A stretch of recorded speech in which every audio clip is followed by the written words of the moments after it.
हम ऐसा व्यवहार करें, एक साथ उच्चार करें।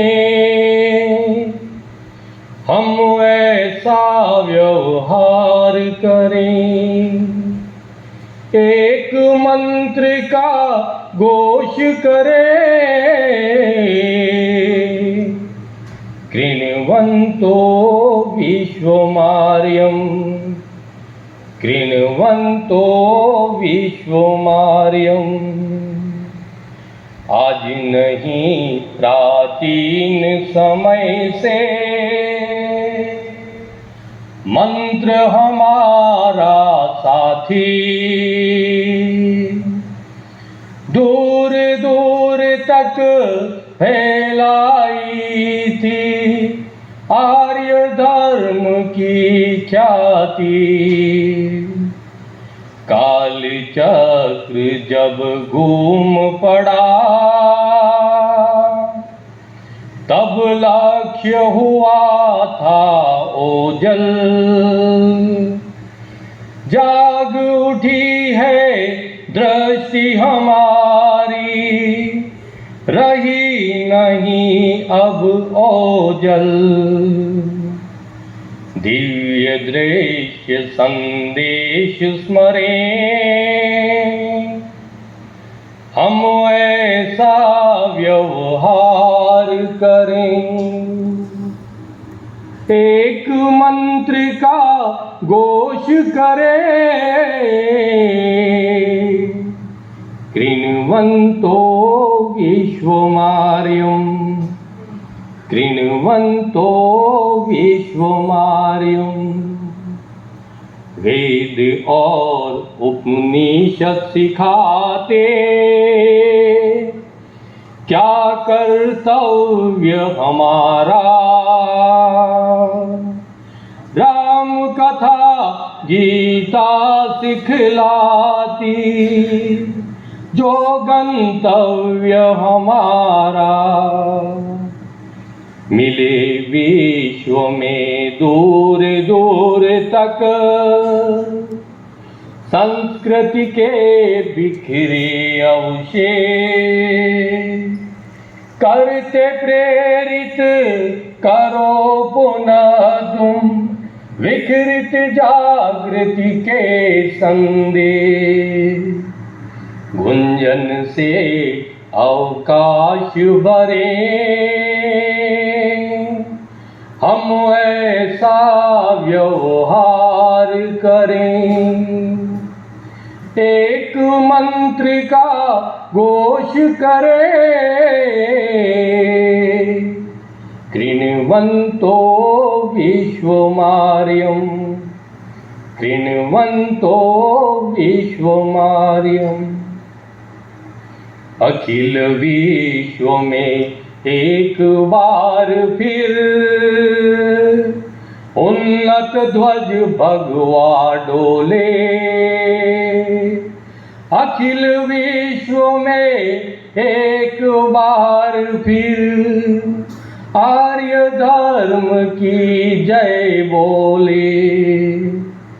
वेदों के अनुशीलन से हम आविष्कार नित नए करें।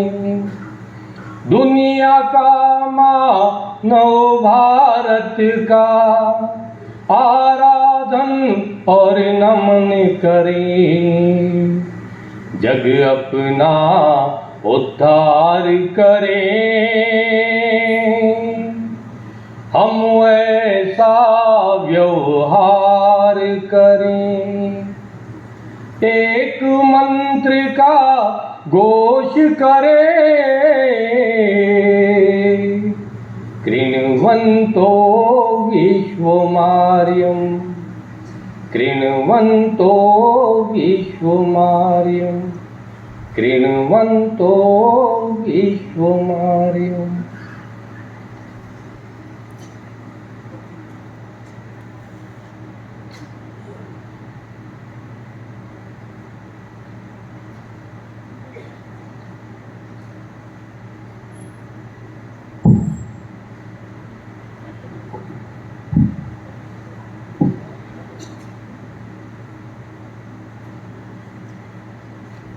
मंच पर उपस्थित मान्यवर संघ चालक द्वय और काशी विद्वानों की नगरी है, तो वहाँ से अपने विशेष प्रकार के अध्ययन सामाजिक जीवन में विशेष स्थान रखने वाले प्राध्यापक योगेश जी और आज के इस रंगमंच नाम के सभागार में उपस्थित पूज्य मातृशक्ति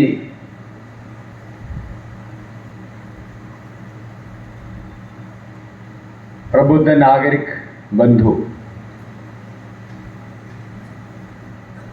तो मैं एक प्रस्तावना आपके सामने रखूंगा और बाद में 2-3 बंधु भगिनी अपनी बात यहां आकर रखेंगे। अपने राजस्थान में पुष्कर तीर्थ है, तो पुष्कर तीर्थ की जो कथा है वो कहां से प्रारंभ होती है, तो बिना मातृशक्ति के वो यज्ञ हवन हो नहीं सकता।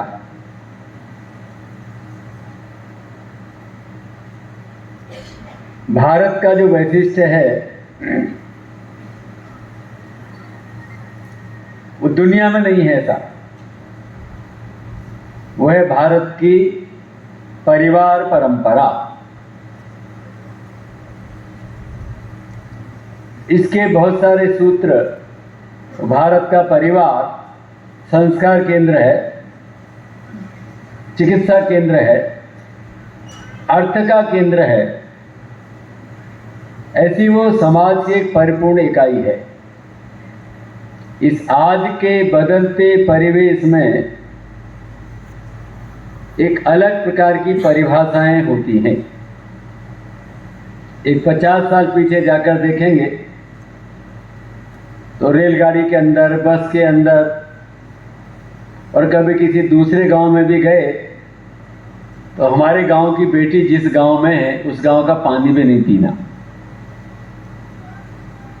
उनको सामान्य बस में भी लोग माता बहनों को स्थान देते थे। अभी उनके लिए कुछ सीट सुरक्षित हुई हैं, बस में भी ट्रेन में भी। अगर वो सीट खाली नहीं है तो बहन खड़ी रहेगी। तो पहले सब कुछ उसका था, अब उसको जितना दिया जा रहा है, जितना आरक्षित किया जा रहा है उसी पर है। तो संस्कृत में घर को कहते हैं गृहम और उसको संभालने वाले को गृहिणी कहते हैं। तो भारतीय परिवार और मातृशक्ति, तो उसको भारत का निर्माण कहें, दुनिया का निर्माण कहें, अब कुछ भी कह सकते हैं। ऐसे इस भारत के नवोत्थान कालखंड में मातृशक्ति की भूमिका और भारत के परिवार, इस विषय पर 2-3 मिनट में किसी माता ने ही अपनी बातचीत आकर रखना। दूसरा, दुनिया में जिन विषयों का चिंतन चल रहा है, ऐसे हर 5 वर्ष के बाद पृथ्वी सम्मेलन नाम पर, पर्यावरण के नाम पर ऐसे दुनिया के देश एकत्र आते। उनको दिशा दिखाने वाला कौन? तो पिछले दशक में जो सम्मेलन हुआ, उस सम्मेलन में एक पंजाब के संत सिंचेवाल वो अध्यक्षता करने के लिए गए थे। उन्होंने अपने प्रयास से एक नदी को स्वच्छ किया, वृक्षारोपण किया। गुरुमुखी जानते हैं, महामहिम कलाम ऐसे स्थानों पर लोगों को ढूंढने के लिए जाते थे, तो उन्होंने कहा कि भारत का सच्चा प्रेम तो यही करेंगे। उन्होंने अपनी बात वहां पर रखी। तो जिसको ग्लोबल वार्मिंग कहते हैं, पर्यावरण का संकट कहते हैं, इसका रास्ता दिखाने वाला, जिसको हम जनजाति वनवासी समाज कहते हैं, उसी ने इन मूल जीवन मूल्यों को सुरक्षित रखा है। तो एक सर्वेक्षण हुआ है कि भविष्य के भारत का दृश्य कैसा निर्माण होगा। तो उसमें ग्रीन जोन, रेड जोन ऐसा नक्शे को चिन्हित किया है। जहां जल निरंतर कम होता जाएगा वो रेड जोन होता जाएगा, और जहां ये अधिक रहेगा वो ग्रीन जोन रहेगा। तो पूर्वोत्तर के राज्य, बंगाल, उड़ीसा, कुछ बिहार का हिस्सा, छत्तीसगढ़, झारखंड, ऐसे सारे राज्य ग्रीन जोन दिखाए हैं। और बाकी जिनको विकसित राज्य कहते हैं, पंजाब, हरियाणा, इसको रेड जोन दिखाया है। खतरे का संकेत है। तो ऐसा जो जनजाति वनवासी समाज, ये हमारा सौभाग्य है कि हम उनके उस बाहुल्य जनसंख्या के घनत्व के अंदर हम हैं। इस राष्ट्र के पुनर्निर्माण में जनजाति वनवासी समाज की भूमिका, उन्हीं में से कोई एक बंधु एक 2-3 मिनट के अंदर अपनी बात रखेंगे। आप प्रबुद्ध नागरिक की दृष्टि से भी आए होंगे और आप किसी समूह का प्रतिनिधित्व भी करते होंगे। तो समाज में कुछ व्यापार मंडल हैं, कुछ जातीय रचनाएं हैं। ऐसे समूह में मिलाकर अपने समूह का विचार भी करना, देश का भी विचार करना। तो ऐसा कोई एक जातीय संरचना या कोई फेडरेशन, उससे जुड़े होंगे। तो उस फेडरेशन की भूमिका क्या है? तो एक कोई माता बहन, एक जनजाति वनवासी बंधु और एक सामाजिक प्रतिनिधित्व करने वाली ऐसी किसी संस्था का नेतृत्व करने वाले। तो भविष्य का भारत जिसको हम कहते हैं, अपनी ज्ञान परंपरा पर जो गर्व करने की बातें हैं, इस संदर्भ में ऐसे 3 बंधुओं को सुनेंगे। प्रबुद्ध गोष्ठी के संचालन करने के पहले कुछ चर्चा इसकी हो जाती तो अच्छा था। तो अपने मंच पर कोई मातृशक्ति भी रहनी चाहिए, कोई संत भी रहना चाहिए। तो प्रबुद्ध के भिन्न भिन्न प्रकार की परिभाषाएं हैं। तो आपके मन में जो भी होगा, तो स्वाभाविक रूप से ऐसे गैर राजनीतिक एक बहन, एक जनजाति कार्यकर्ता और एक सामाजिक संगठन की रचना में विचार परिवार छोड़कर, संघ विचार परिवार छोड़कर बाहर जो समाज में चलने वाली जातीय संरचनाएं हैं या सामाजिक कार्य हैं, ऐसा उनकी भूमिका क्या है, ऐसी 3 बंधु भगिनियों को सुनेंगे।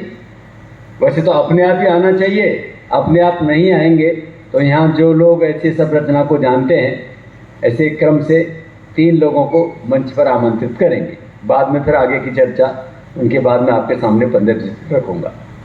तो पहले मातृशक्ति, उसके बाद जनजाति समाज में से कोई, बाद में कोई सामाजिक संस्था का संचालन करने वाले बंधु।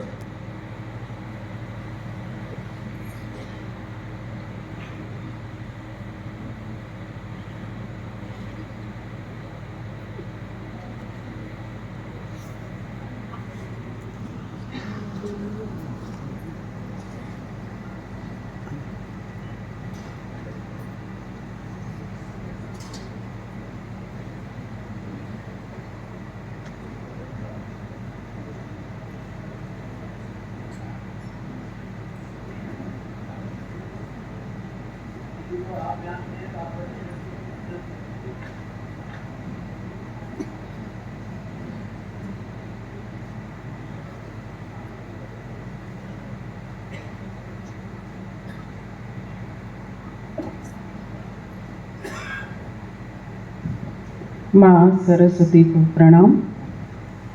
मंच पर आसीन संजन को मेरा प्रणाम।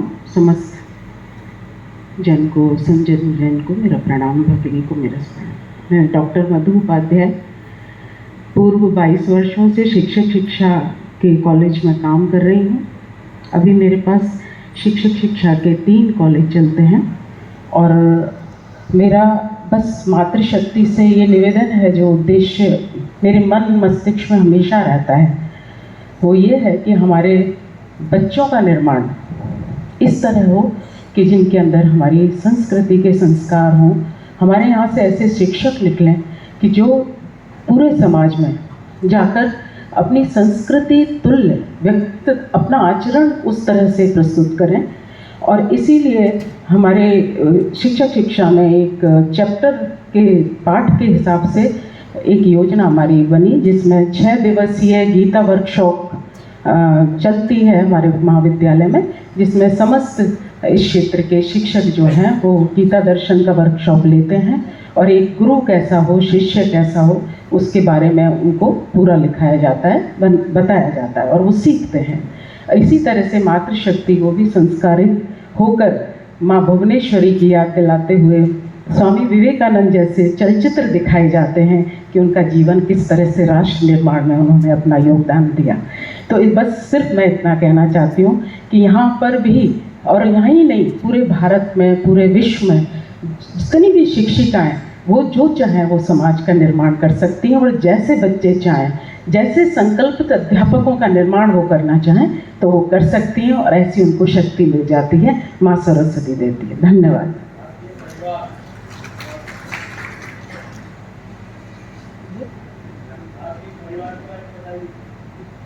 भारतीय परिवार में जो अभी हम सभी अनुभव कर रहे हैं कि मातृशक्ति के निर्माण के लिए हमें विशेष जागरूकता की आवश्यकता है।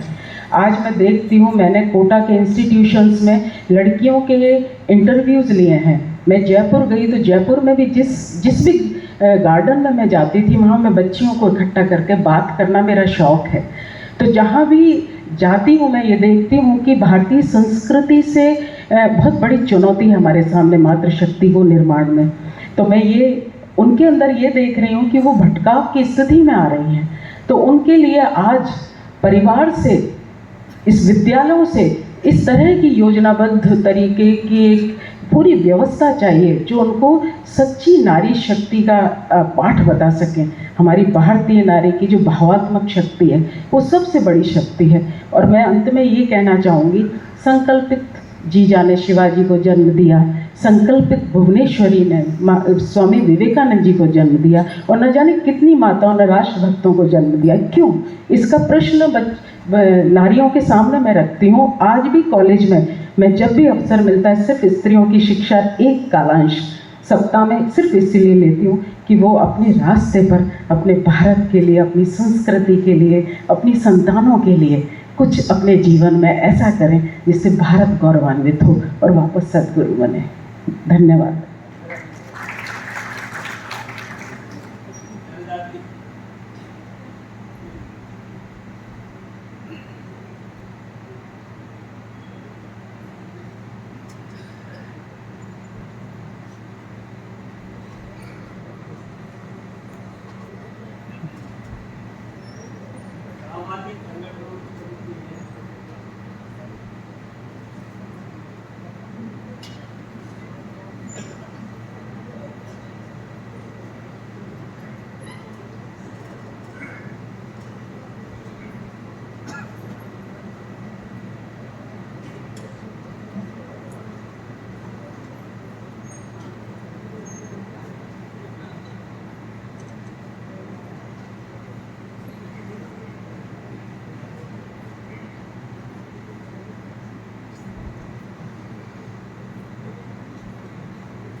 दिनेश मैडा, अध्यापक हूँ मैं, घाटोल क्षेत्र का रहने वाला हूँ।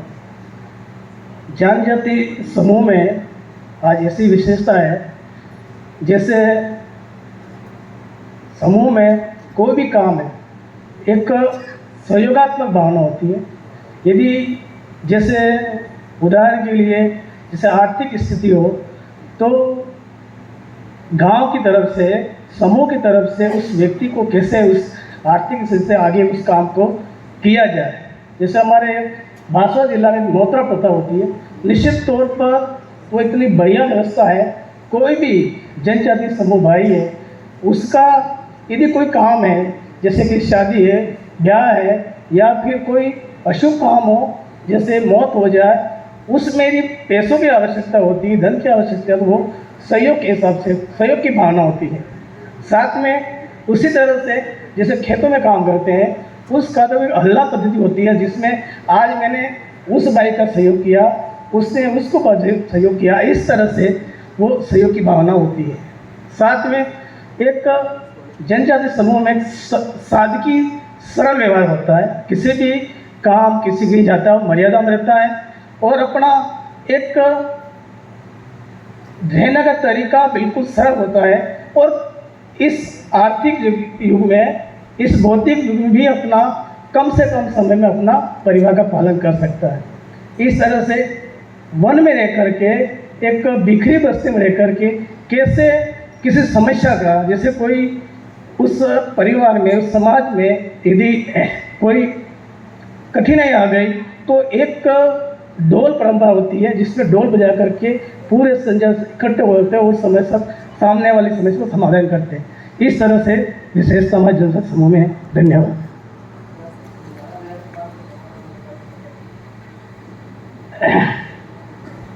जैसे मेरा गांव है, घाटोल के पास में कांजाला में गांव है।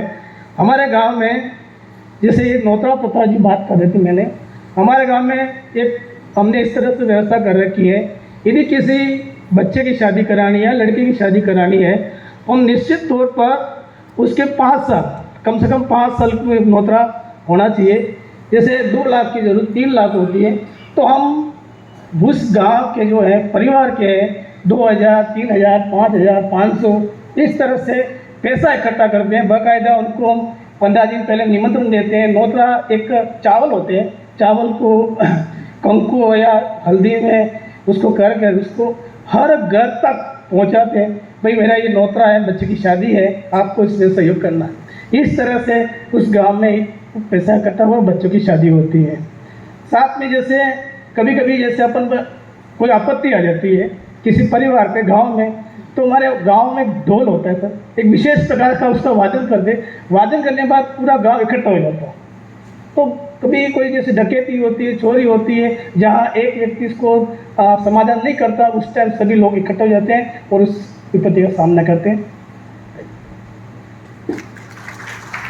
धन्यवाद।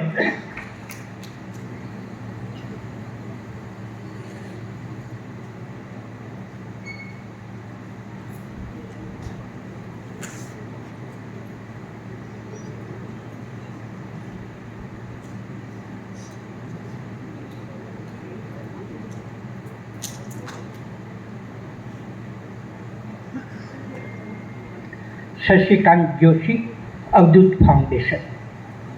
मंचासीन पदाधिकारीगण, भाइयों एवं बहनों,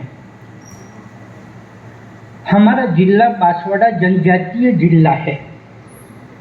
राज्य सरकार और केंद्र सरकार ने शिक्षा, स्वास्थ्य, रोजगार आदि पे कई कार्यक्रम चला रखे हैं और योजनाएं हैं, परंतु मैं मेरे मन की एक पीड़ा आप लोगों के सामने अभिव्यक्त करना चाहता हूँ। वो ये है कि हम जनसंख्या के डेटा देखते हैं, प्रबुद्ध नागरिक सम्मेलन है, प्रबुद्ध नागरिकों के द्वारा उत्पन्न की गई समस्या की तरफ मैं आपका ध्यान आकर्षित करना चाहता हूँ, जिसके लिए हम जनजाति बंधुओं से, जनजाति परिवारों से प्रेरणा और शिक्षा ले सकते हैं। आज गैर जनजाति क्षेत्र के परिवारों में युवाओं के लिए बहनें, लड़कियां उपलब्ध नहीं हैं। ये प्रबुद्ध नागरिकों के द्वारा, पढ़े लिखे व्यक्तियों के द्वारा उत्पन्न की गई समस्या है, जबकि आपको ये समस्या जनजाति परिवारों के अंदर नहीं मिलेगी। उनसे हमको प्रेरणा लेनी चाहिए। आज एक चिंतन का विषय है कि बांसवाड़ा जिले की जनजाति परिवारों की जनसंख्या को छोड़कर गैर जनजाति जनसंख्या के अंदर लैंगिक अनुपात को देखा जाता है तो 1000 युवाओं पर 902 युवतियां हैं। मैं आपके आगे विचारणीय बिंदु रख रहा हूँ। हम हमारे प्रयास विचार गोष्ठियों के द्वारा, बैठकों के द्वारा कर रहे हैं, पर आप स्वयं भी अगर अपनी जिम्मेदारी समझें और अपने परिवार के अंदर, अपने गली मोहल्ले के अंदर प्रयास करें तो एक अनोखा रूप आ सकता है, अन्यथा भविष्य अंधकारमय होगा। आज हम जो कहते हैं कि रोड पे आवारागर्दी है, रोड पर गुंडागर्दी है, मुझे बताइए कि 1000 में से 98 युवा अविवाहित थे। आगे मैं कुछ निवेदन नहीं करना चाहता हूं, आपके सोचने के लिए विचार बिंदु छोड़। द्वितीय चीज, मैं मेरी वेदना अभिव्यक्त करते हुए निवेदन करना चाहूंगा कि जनजाति परिवारों के अंदर एकाकी परिवार प्रथा नहीं है, वहां पर सामूहिक परिवार रह रहे हैं और हम प्रबुद्ध नागरिक अपने आप को मानते हैं। ये जनजाति परिवारों के अंदर बच्चे की शादी हुई और दूसरे वर्ग पृथक रहने का प्रयास किया जाता है।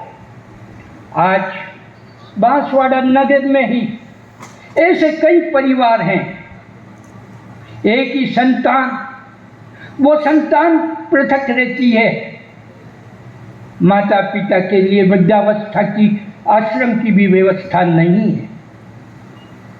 तो हमें चिंतन कर एकाकी परिवार से संयुक्त परिवार की तरफ संस्कार डालते हुए, प्रेरित करते हुए कुछ कार्य करें तो आनंद आएगा। वंदे मातरम।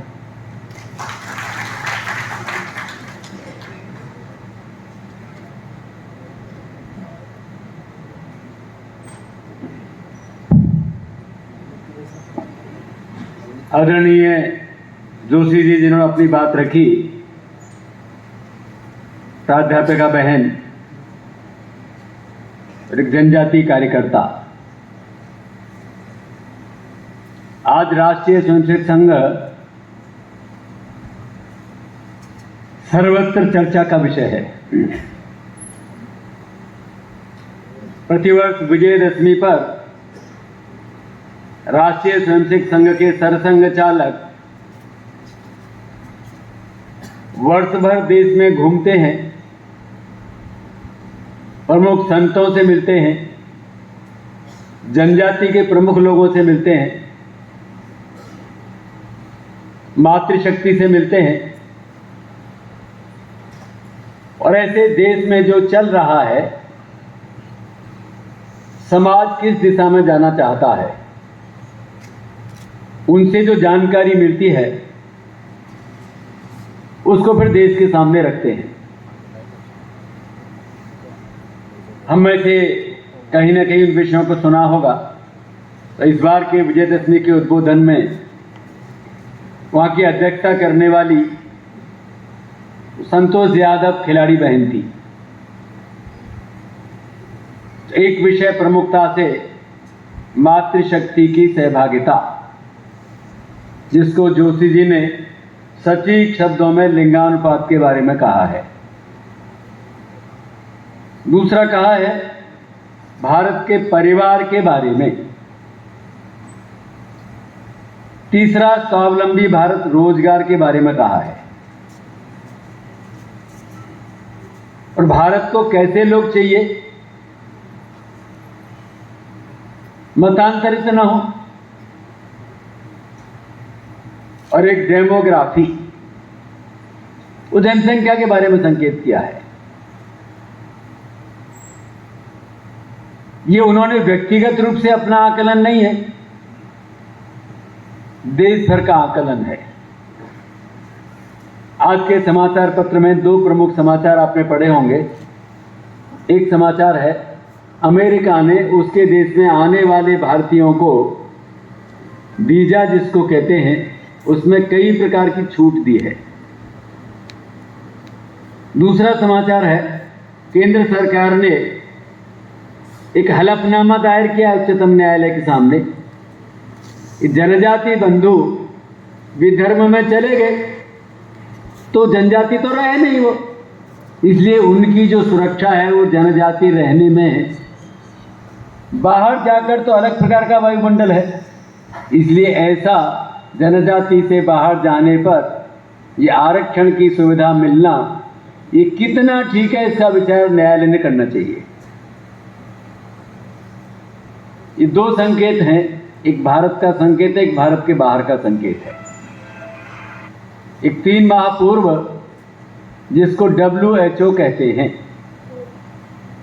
उसकी एक टीम कर्णावती, जामनगर ये आई थी। तो उनका विश्लेषण ऐसा है कि अमेरिका जैसा सुख सुविधा संपन्न देश, दुनिया की अधिकतम व्यवस्थाएं चिकित्सा विभाग की वहां पर हैं, कोरोना में भारत से पिछड़ गया। तो ये जो संक्रमण है इसका जो परिमार्जन है वो भारत का पारंपरिक ज्ञान, पारंपरिक औषधि, सामान्य भाषा में जिसको हम आयुर्वेद कहते हैं, इसी में से निकलेगा। इसलिए ऐसे पारंपरिक औषधियों का केंद्र राशि WHO देगा, निर्देशन वो करेगा, शोध भारत करेगा। और उसके जो संचालन करता है उन्होंने कहा कि मेरा नाम बदल दीजिए, तो मोदी जी ने उसको नाम दे दिया तुलसी। उसने नाम भी बदलाया उस विभाग के डायरेक्टर ने। भारत के जीवन मूल्य कहां से प्रारंभ होते हैं? हमारी ये नियति है कि हमारा जो भौगोलिक क्षेत्र है, उत्तरम यत् समुद्रस्य हिमाद्रि शैव दक्षिणम वर्षम तद भारतम नाम भारती तत्र संतति, ये पुराण उपनिषद की व्याख्या है। ऐसे अपने देश की व्याख्या है। अभी एक 4 दिन पूर्व चंद्र ग्रहण, एक समय कुरुक्षेत्र में लगभग 25 वर्ष पूर्व पूर्ण सूर्य ग्रहण, विश्व भर के वैज्ञानिक वहां आए थे। तो उन्होंने जो आधुनिकतम यंत्र लिए उनमें से जो संकलन हुआ ध्वनि विज्ञान के आधार पर, तो जो अर्जुन को उपदेश श्री कृष्ण ने दिया लगभग 5200 वर्ष पूर्व, उसके शब्द आज भी वायुमंडल में हैं। उनको जोड़ा तो जो गीता में कहा गया वो है। डॉक्टर APJ अब्दुल कलाम, उनके साथ काम करने वाली एक वैज्ञानिक डॉक्टर सरला,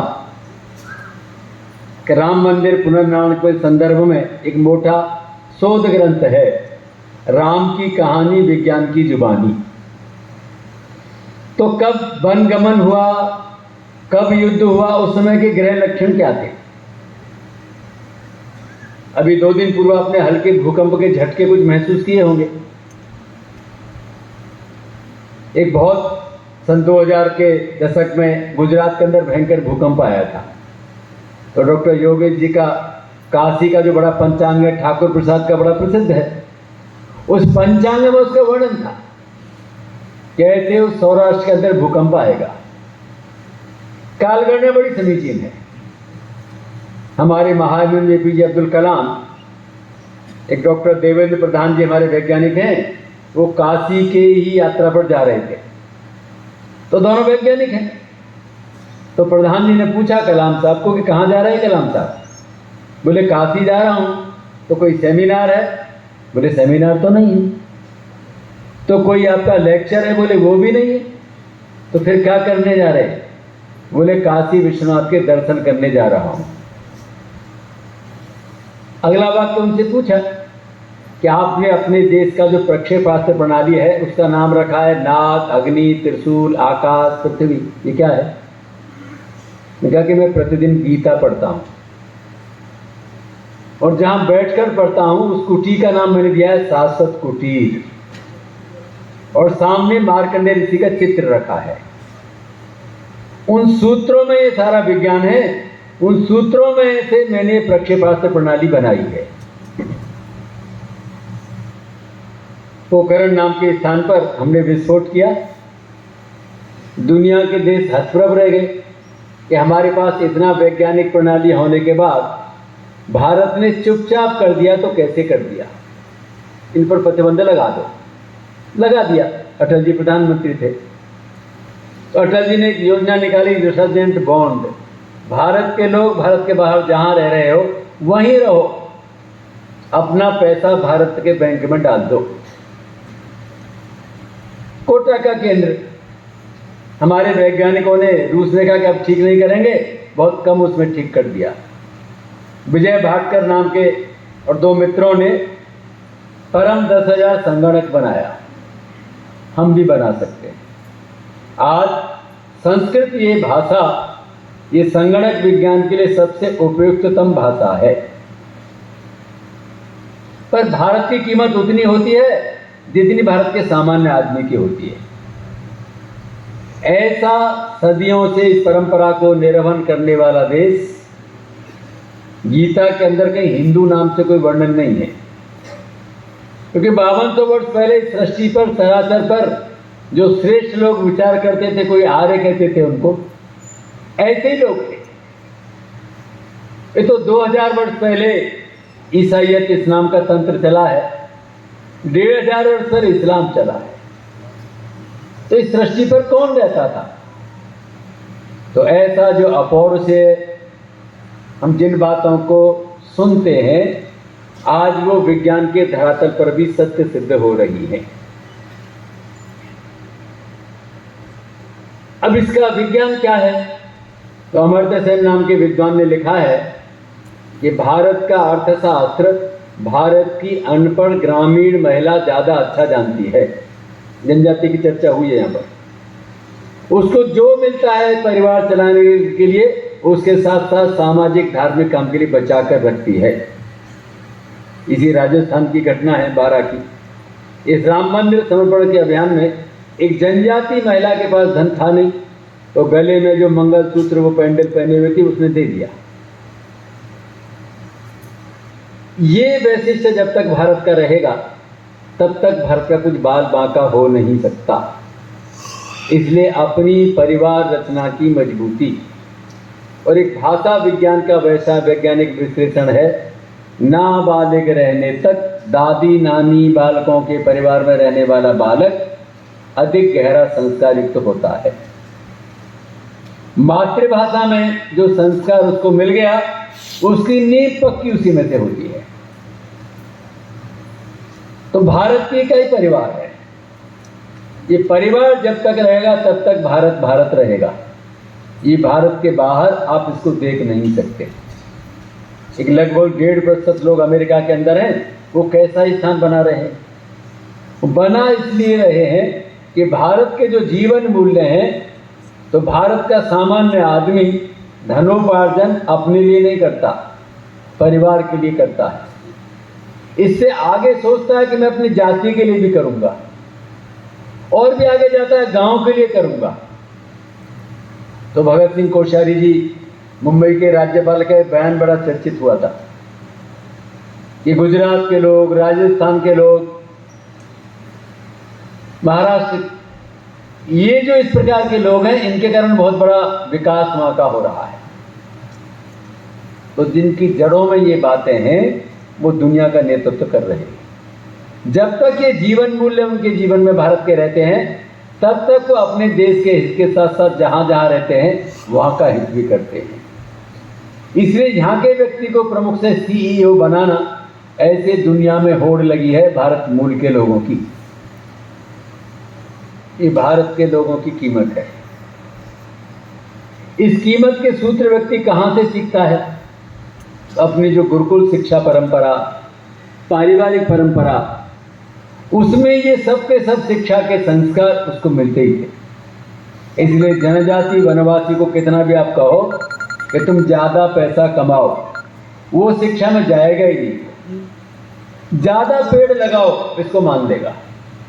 अपने सांस्कृतिक जीवन मूल्य, कथा वार्ता, अपने महापुरुषों का गान, बाहरा गुरुजी, इसके जो परंपरा के सो धुनी, इस पर जाएगा वो, नहीं आना। अपने शरीर को बढ़िया रखेगा।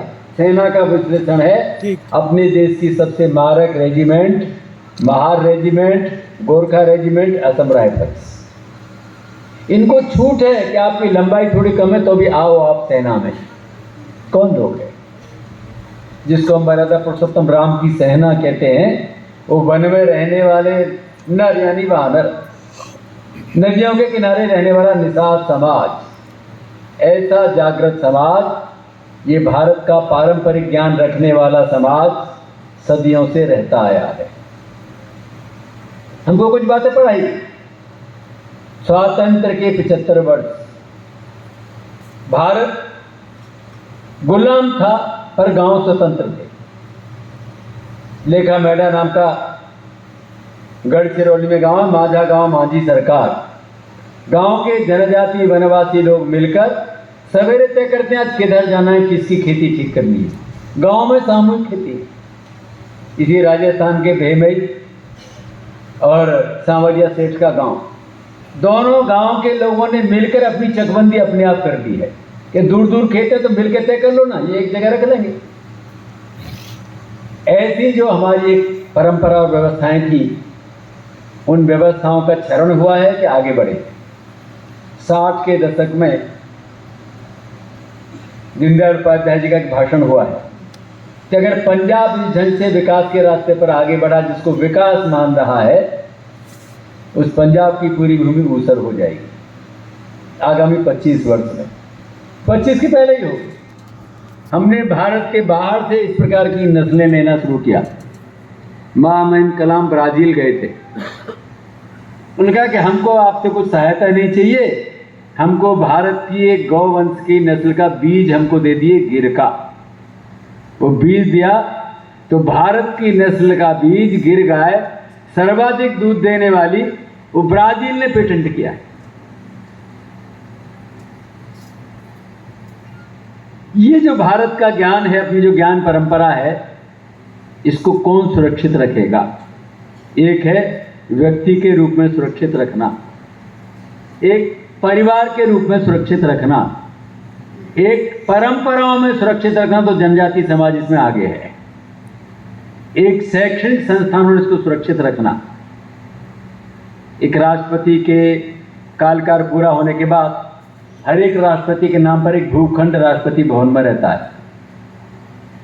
मोहम्मद कलाम के नाम पर भी है। तो भारत के जिन प्रकार के औषधीय जनजातीय वनवासी वृक्ष हैं, ये सब वृक्ष केवल ऑर्नामेंटल नहीं, इनका कोई इतिहास है। ऐसे सुंदर वृक्षों का वृक्षारोपण वनीकरण वहां पर है।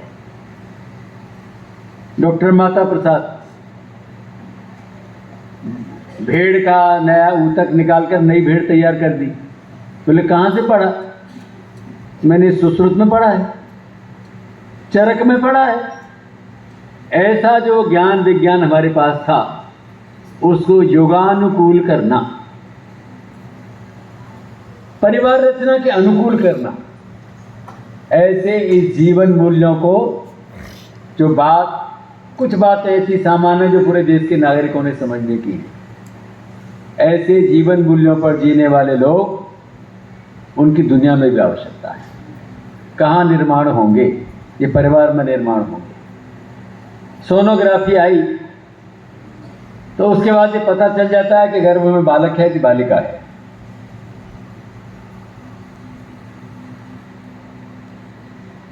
ये डॉक्टर को बताना चाहिए क्या? तो सोनोग्राफी तो रोग के निदान के लिए थी, इसके लिए तो नहीं थी। भ्रूण हत्या करनी चाहिए क्या?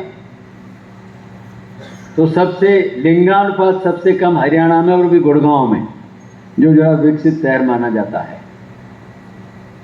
लेकिन वहीं एक डेरा हलवाना है, गाड़िया लोहार, जिसको आप घुमंतू समाज कहते हो, उसमें 1000 बालिकाएं, 1040 बालिकाएं, 1000 पुरुष, ये उनका अनुपात है।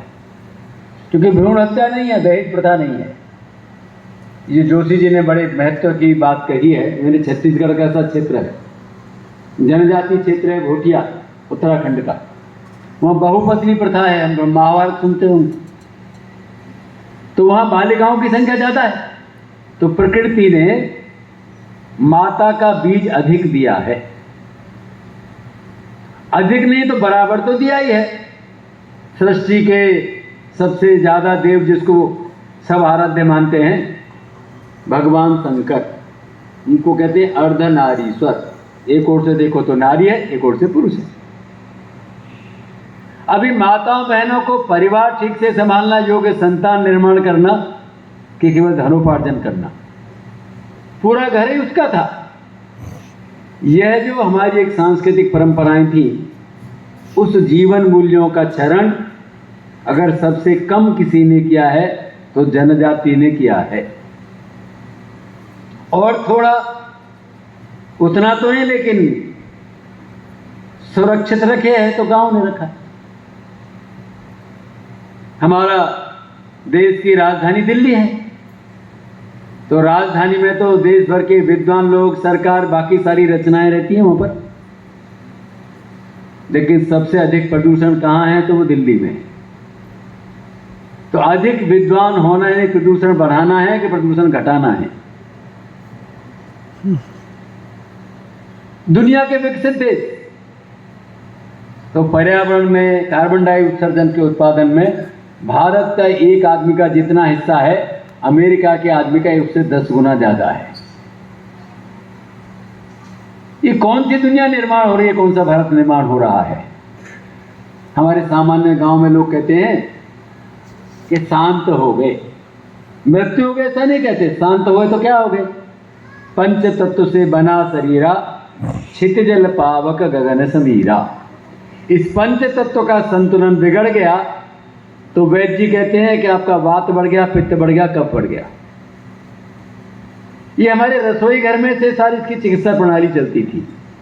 ऐसे भारत की जो ज्ञान विज्ञान परंपरा है, उन पर गर्व करना, उन पर चलना, उनसे जितना जितना हटे उतना उतना भारत पर संकट आया।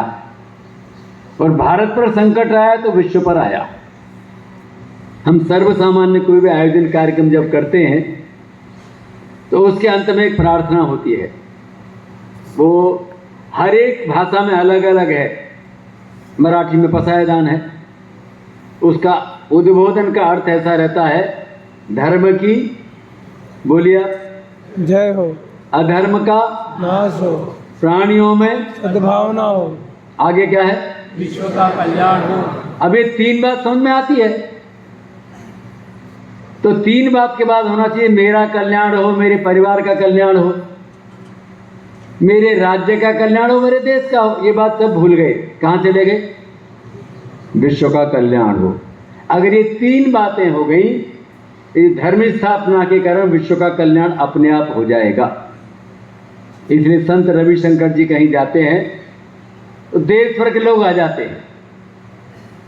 देश के प्रधानमंत्री जाते हैं, वो 9 दिन तक नवरात्र में अमेरिका के अंदर रहते हैं, उपवास में रहते हैं।